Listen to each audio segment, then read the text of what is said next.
Assalamu alaikum wa rahmatullahi wa barakatuhu. Dear kids, today we are going to talk about dua and sadaqat. The last time we talked about salah and fasting. So, what is sadaqah and what is its importance? Whatever rizq that is given to you, it can be money, it can be food, it can be anything extra like your clothes, your shoes, your jewelry. And if you give it to a needy person, with the intention of wanting a reward from Allah subhanahu wa ta'ala and not expecting anything in return for that sadaqah from that person, not even a thank you, so you'll get so much reward from Allah subhanahu wa ta'ala. Even if it's just one deed of sadaqah, one sadaqah, the reward will be so much more multiplied and you'll get so much reward. And also the rizq and the wealth you spend in sadaqah will have so much barakah in it, which means that Allah subhanahu wa ta'ala will give you more and more. And anything it's so amazing, right, that anything you are giving to someone, it should get less, right? But it does not happen with sadaqah, because Allah subhanahu wa ta'ala increases it. He gives you more of it and He makes it enough for you. You will get it from somewhere else.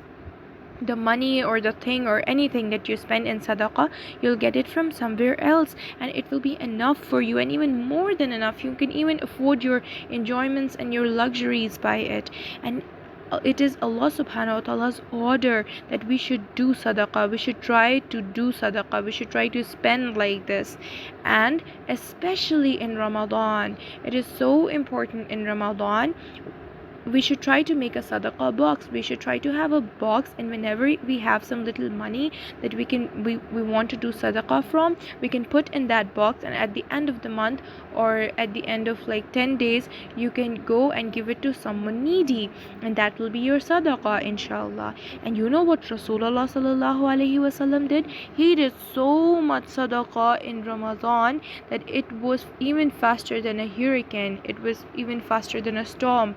It was like that because he knew its importance in Ramadan. He knew how important it is and how much Allah subhanahu wa ta'ala is pleased by it. And what is the second thing we're going to talk about? Dua. Anything you pray for, Allah subhanahu wa ta'ala hears it, and He loves you when you ask from Him. When you ask, you should ask for yourself, you should ask for your parents, your dunya, your akhirah, your success in both of these worlds, your ease in both of these worlds. And for the sick people, for the ill people to get healing. You should always try to remember others too in your dua. And we know how much dua is important, right? And how much Allah subhanahu wa ta'ala rewards for it. And when you ask Allah subhanahu wa ta'ala for something, when you make dua, either it is accepted or either you get something better in return for it. Not the same thing that you prayed for, but something better. Or if these two situations or conditions are not met, then you get reward in return for the dua in the akhirah, and that reward is so much. And so even if you don't get anything, even if you don't get the thing that you're praying for, you should still never ever leave praying for that thing. You should always try to pray and pray more, and especially in Ramadan, because it will earn you so much more reward in Ramadan. And as we're talking about du'as, we should know that every ashara of Ramadan has its own special dua. The first ashara has its own, the second has its own, and the third has its own. So we should try to memorize these du'as, and we should try to recite these du'as a lot in Ramadan. And also, apart from these du'as, we should never ever forget to ask Allah subhanahu wa ta'ala in dua in Ramadan. Okay?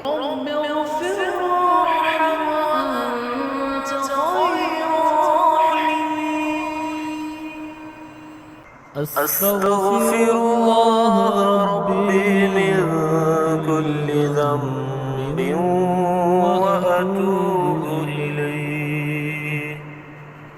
اللهم أجرني من النار.